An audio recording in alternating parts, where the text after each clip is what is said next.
Hey, tourpreneurs, it's Mitch Bach, and just a quick note before we begin today's episode. Tourpreneur is currently sponsored by Google. We're thankful for their support of our community, and we are offering with them a completely free course helping you unlock the power and potential of Google's Things to Do program, which is specifically helping tour operators add their tours to Google in new ways that gives you new exposure and more direct bookings. To learn more, go to tourpreneur.com/Google. And as always, show notes, more resources, links to our newsletter, our business coaching community, and so much more are available on tourpreneur.com. Now to the episode. You're listening to Arival, audio recorded live at Arival Orlando 2019 and distributed here by Tourpreneur. Experiences. The once-fledgling tours and activities initiative of the online accommodation giant Airbnb is growing up fast. Riccardo Ulivi, head of North America operations of Airbnb Experiences, answers on stage the biggest operator questions. Disruptive companies, Airbnb has big plans for the best part of travel. Here to share with us what's next is the head of Americas for Airbnb Experiences, Riccardo Ulivi. Riccardo, Douglas, welcome. how are you? Good. How are you? Good. Hi, everybody. Good morning. Thanks for coming out. It's pretty early. Appreciate that. That's not that early. Yeah, I guess it's fair. So look, you were here last year, and I actually remember the launch of Airbnb Experiences. Yep. 2016, I think November 2016, and you launched with 500 experiences. In 12 cities. In 12 cities. Yep. In 12 cities. So can you give us, an update of Yeah. where you are now? Oh, sorry. So in 2016, we launched in 12 cities, about 500 experiences. To date, we're in over 1,000 cities globally, and we have over 40,000 experiences bookable on the platform today. Wow. Yeah. And how do you? So when so in 3 years, you're growing from almost nothing to quite something. How do you do that? How do you maintain kind of quality standards when you're growing so quickly? Yeah, so quality is our number one differentiator. It's something that we really focus on. And so we haven't decided to expand as fast as we probably could have, because we did want to maintain that level of quality. And so to date, about 93% of our experiences have 5 stars. And so quality, again, is our number one differentiator. It's what we really pride ourselves on. You have to apply to be an actual experience host on the platform. I think to date, we've had over 100,000 applications. So again, quality is what we are really most focused on today and what we're excited about. Have you kicked people off the platform if their reviews don't perform? We do. So we do have a policy where if you are not maintaining a minimum quality bar, we do remove you from the platform. And so again, that's just to protect the community, to protect the brand. So something that we're it's something that we let all of our hosts know. But again, it's very few, because a lot of our hosts are maintaining that level of quality that we are really excited about. So now there was some news that came out this morning, which was pretty interesting. So Airbnb has led a Series C investment in Tickets. So Tickets is an online travel agency and technology company focused on the world of ticketed attractions. So I found this very interesting because my impression of Airbnb Experiences is, learn how to go, experience like how to make cheese in some far-off arrondissement in Paris, or how to make hats, or, or something like that. So I never saw you getting into this kind of classic conventional tourism and ticketed attractions. So can you tell us a bit about, the decision for leading that round? Yeah, look, this is really a testament to all of you. We know that this is a massive space. It's a growing space. We're still very new. If I can do a show of hands, how many of you have been in this space for more than 5 years? Okay, what about more than 10 years? Okay, so we've been in here for about 3. So we're still so new here. And when we met with Luke and the Tickets team, what we were most inspired by was, one, the size of the market, right? We know, look at the attendees here, right? You've got over 1,000 people here to come to this conference. So it's a big market. So we're excited about that. Second, the product is really awesome, right? You get tickets sent directly to your phone, easy access, it's convenient. And third, it was the team, right? I'm not sure if the Tickets team is here. I actually met with them last year at Arival. I'm not sure if you guys remember, but they were wearing these amazing green jumpsuits. It caught my eye from the get-go. So again, the team is really awesome, and so Signal to folks who are looking for investors. It matters what you wear. Okay. No, it was just like their culture, right, was something that we were really inspired by and really loved. They're very direct, very straightforward. So for us, it was the product, the market, and then the people. So it was a no-brainer. But then what about kind of getting into that space? I mean, if I go onto Airbnb today, I can't purchase Walt Disney World tickets or Universal tickets. I can't get a ticket to the Eiffel Tower. So does that mean you're kind of stepping into this space and kind of, I mean, the company and some of the executives have always, kind of derided, mass tourism, right? So. Look, we know it's a growing space. We're really excited about it. Again, I mean, look at the attendees you've got here. This is an incredible space. We're not doing any direct integrations today. It's really just for us to keep our ears to the street, right? We've led investments in The Wing, which is the women's working stations. Resi, we led an investment last year. So we're always just keeping our ears to the street and seeing, There's also, you led an investment in, is it Atlas Obscura? Which is Atlas Obscura as well, exactly. So again, we're always looking to stay innovative, keep moving forward, and then with a product like tickets, with that space, again, we're not doing anything with it today, but we know that there's an opportunity there potentially down the line, so we want to at least just be because I have seen, I go to your website every now and again. Thank you.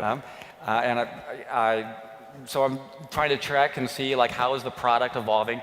Hey, could we put the slides up on the screen? There's one screenshot that I wanted to share. It really caught my eye, and I wanted to ask you about it. So this looks like it. So it says must-visit landmarks within. And if I look at New York here, we're talking about Central Park, the Brooklyn Bridge, Times Square.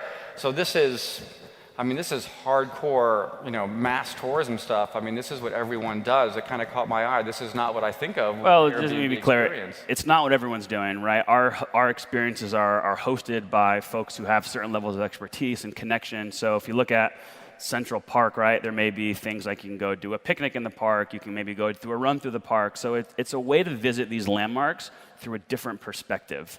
And again, this is just a design element. These experiences have been on the platform for a while. So there's nothing really that new here other than, hey, let's just try and merchandise this a little differently today. But do you think in the future, could you imagine a future where Airbnb is actually, okay, I'm selling a hop-on, hop-off tour, or I am bus tour, or I am selling a ticket to the Empire State Building? It's not on the roadmap today. However, right, when I started Airbnb 5 years ago, hotels were sort of no-goes. And then I'm not sure if many of you guys heard, last year we bought a hotel company, a Hotel Tonight. So while this is not on the roadmap today, I think it's something that we have to keep an eye on. And so there's no plans or any integrations today. There's no plans to do any sort of ticketing yet. But again, going back to the market, it's a sizable market. It's a great team and a great product. So for us, it was a no-brainer to invest. So I want to look at, there's a couple of other screenshots I want to look at really quick, just to get a sense of the product diversity. So what was interesting to me here, so this is Orlando. And so the first one there on the left is a clear kayak tour through Rock Springs. So I looked at this. So this is actually Justin Buzzy's company, Get Up and Go Kayaking. So this is a professional tour operator here. So you are allowing professional tour companies on the platform as well as individuals. Yeah, absolutely. I mean, even last night I did an experience here in Orlando. It was an LED light stand-up paddleboarding experience on one of the lakes. Again, it's run by a company. However, I don't ever talk about, this company was great. What I really focus on was the host, right? I can tell you last night on the experience that I did, my host's name was Richard. We had this really deep connection about why he started the company. It's he and his wife who just wanted to spend more time on the water together. So I said, why don't we just try and turn our passion into a business? So again, we don't have any issues with operators. Some operators are some of the highest quality hosts that we've got on the platform. But it's really about, is the host providing that level of connection and access that we're really after? So one thing that I know is important for many operators is they're also trying to build a brand. And when they work through kind of a reseller, a third-party platform, so this is not, we don't see Get Up and Go Kayaking there. This is a clear kayak tour. So why don't you kind of put the brand front and center? Well, if you were to click into this particular example, you'll see that they do actually market their company in the about the host section. So the host will say, my name is Justin, I started this company, and so they are able to promote the company. But again, we really want to foster that connection between the guest and the host. That's where we really find the most transformational experiences. If you read a lot of our reviews, you'll notice it's never about the company, or it's never it was a great experience, it was fun. It's always Richard was a great host. Richard really made me feel like I belonged. So it's really about that people-to-people connection that we're really excited about and what we're focused on.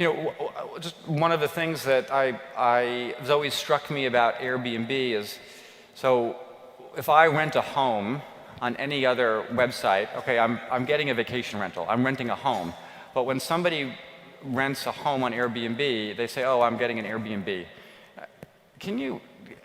How does that happen? Like, can you share a little bit of, the cultural kind of ethos? Like, how do you create kind of Airbnb as almost like a part of the lexicon? Yeah, honestly, I don't have an answer, right? It's one of those cultural phenomenons now. We have a running joke. We have a Slack channel where whenever we hear like a cultural reference to Airbnb in media and TV, we'll like share funny clips about it. But again, I don't think there's a recipe, right? If there were, everyone here would say, okay, I have to do X, Y, and Z, and I'm going to have this big global super brand. I think there were just a lot of macro factors that were happening globally, culturally. The brand, I think we've always placed an emphasis on things like diversity or core values. So I think there was just a lot of really cool tailwinds that sort of merged together at once, and it developed into this amazing global brand. Now, so one other issue that for professional operators that I know I've heard from many operators about, it's a challenge working with Airbnb, is so they have, especially larger companies, they have multiple guides, and it's always a challenge, right? Logistics of managing tours and departures and which guide is on what, whereas your focus at Airbnb is you're going to have this experience with this host, with this individual, and that's been like a challenge. So what can you share with operators about that today? Yeah, look, again, I just want to make sure it's very clear that we're still so new in this space, right? We are trying to get better every month. Are there any hosts here in the audience on Airbnb? Cool, great. This is exciting to see. So, every month, every 6 months, we're releasing new features for our hosts. For example, in the past, to add availability, you had to click on every date individually. Well, when you want to add availability 6 months in the future, that's quite cumbersome. So we've rolled out new tools that allow you to manage your calendar more effectively.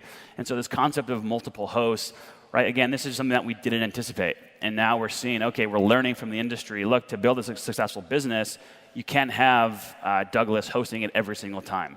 So nothing to share today, but we do know that is an opportunity for us to get better. And so while we're exploring that and a number of other initiatives to improve the product, it's feedback that we're hearing, we're collecting, and we're just now prioritizing what we build and when. So just one more product I wanted to ask you about. This is just purely out of my own curiosity. So fourth from the left, what is inappropriate cross-stitch? Do you like what you hear on this podcast? If so, join us at an upcoming Arival event to hear from the brightest minds in travel, get hands-on learning to help advance your tour, activity, or attraction business, and partake in the best networking ever. Head to arivalevent.com to register and to learn more. You pulled it up, so I don't know. I haven't been on that experience yet, but it's got all 5-star reviews. Looks pretty fun. Okay. Would you go on that one, Douglas? I think I'm the one who's supposed to be asking the questions here, right? Okay, great. No, super. So, so you work with operators. If I'm an operator, how do I be effective? Like, it's kind of like, how do I get to the top of the sort order? How do I make sure that I'm delivering an experience that's going to be successful on Airbnb? And should I think about how I position my product on Airbnb differently from, like when I'm setting my product up on another travel agency? I think we talked about this a little bit last year, but two things. One, if you're offering the highest quality experience, that's the number one thing you can do. At Airbnb, we talk about your zones of influence. Your zone 1 are things that you can completely control. Zone 2 are things that you can maybe influence a little bit. Zone 3 are things that are like outside your control. For these experiences, your zone one is, are you offering that world-class experience? Are you taking into account your guests? Are you meeting their expectations? So that's the first thing, is just offering an incredible experience to all your guests. The second thing, right, we encourage folks to experiment, right? With the analogy that we use is your profile is like a storefront. You've got your cover photo, you've got your title, you've got your price. If you don't feel like you're getting enough traction with what you've got, try experimenting. You can maybe try dropping your price a little bit. Maybe try adding a new profile photo that gives a better sense of what it is that you're doing. Maybe try experimenting with the title. So again, it's really like a work in progress. And so we encourage all of our hosts to experiment with ways to merchandise their experience. And then on the back end, really focus on that 5-star experience. So I do want to open up the floor to questions as well. I've also had some questions that came in from operators and attendees in advance. And there's one actually related to what you just said, which is pricing. So we had a question about kind of how should operators think about pricing? Do you provide any kind of recommendation tools, or how should they? What guidance would you give generally? Look, you guys are the experts, right? I can't come in and tell, for example, yesterday I was meeting with a good friend of mine named Renato, he's here from Brazil, actually. He works on the experiences business. He knows the business better than I do, right? I can't tell him or her what to price their experience. It's really about value. If it's a $200 experience, that's great, right? If you're offering $200 worth of value. If it's a walking tour through downtown Orlando and it's priced at $200, there's probably not a whole lot of value there. However, if it's a experience where you're taking a Jeep into the desert or you're taking a boat in Orlando, there's more value there, right? So pricing is something that I can't really, or my team can't tell hosts what to price. But if there's value there, I think that's the number one thing to think about. And we don't offer tips today. I'm not sure, are any of you home hosts on Airbnb? Great, I see a few hands over there. So we do offer essentially pricing tools or custom pricing for homes. Now again, I'm not saying we're doing that for experiences, but you can see as this business evolves, as we get better, as we take more feedback from the community, right, the opportunities are limitless and for us to improve. Okay, so I have a few questions that I want to get through that have come in from operators. So licensing and regulation, there's some cities which actually require licensing. Yep. So for example, I think Vienna, Rome and different cities. What is your approach there? Are you checking kind of regulations? How do you manage that? Yeah, so to your point, right, a lot of cities will have, if you're taking guests to a landmark or a place of interest and describing the history of that place, you need a license to be a tour guide. So yeah, we do have in the sign-up flow, if you are taking folks to, let's say, the Louvre or the Colosseum, you do need to self-attest that you do have a license for your experience. And then if it's more high risk in terms of you're operating a vehicle, operating a boat, we have a third party that we use to verify all of the correct licenses to make sure that if you're driving a boat with 15 people, hey, you better have a boating license. And so we do have a third party that verifies all that for us as well. Exclusivity. My understanding in the past, you have told operators this has to be an exclusive Airbnb experience, so we don't want Airbnb customers mingling with TripAdvisor customers or Expedia customers or direct booking customers. Is that still? Yeah, look, it's more on the instance, right? You can offer an experience or a tour on multiple platforms, right? I totally understand that you have to look out for your bottom line, but what we don't want is if you have an instance from 12 to 2, let's say. That's the one that we want to be exclusive to Airbnb, but you can offer one from 3 to 5 on any other platform if you'd like, but that's what we are looking for in terms of exclusivity. So, and then kind of around that too, the related issue that came in is around cancellations, where basically your policy is don't cancel to operators, right? So now if let's say I'm running a food tour and I want to list my experience, I've got to contract my suppliers in advance. And if I've only got 1 or 2 people and suddenly I'm losing money on that tour, I mean that's a real challenge for my business. So what would you say to operators around that? Yeah, look, we hear that a lot, right? It's something that we're looking at. It's a policy that we had in place early on. Same with homes as well. But now we're looking at what are the ramifications of changing that policy. But today, I totally hear you. It is tough, but that's why things like pricing are so competitive, because you don't want to be in the hole. But But put yourself in a guest perspective. I think we talked about this last year as well. You're coming to Orlando from Tokyo for the first time. You're going to go on this amazing experience that you built your whole trip around, and the host cancels on you, and now you're stuck. So it's a fine balance, and something that we hear a lot from the community. And again, that's just something that we're continuing to learn from. And there's nothing to share today, but there could be some updates in the near future. How do you just, because this is, I think, a challenge that, all of the platforms, like all of the online travel agencies have to contend with, where they see there's things that consumers want, like consumers want to be able to book last minute. They want flexibility. But then that creates challenges on the operator side and kind of the fulfillment side. I'm sure lots of other issues. Like, just what's the process within Airbnb for thinking about kind of balancing, obviously you want to grow bookings and serve customers and deliver bookings to your operators, but at the same time you need to have a model that works for operators. So just what's the thought process? How do you work through some of those difficult decisions? Look, ultimately, what we've always focused on is listening to our community, right? That's kind of how experiences started. Our community of home hosts was telling us, hey, we're already taking a lot of our guests to go to, the Louvre or the Orsay in Paris.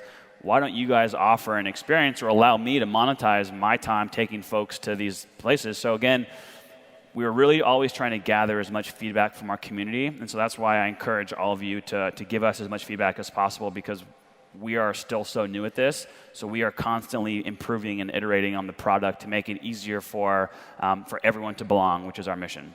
We have a question from the audience. Hi, my name is Lauren Shannon. I'm from Arigato Japan Food Tours. Oh, hi, Lauren. Hi. Just going back to talking about hosts versus operators, hosts not being able to do every tour.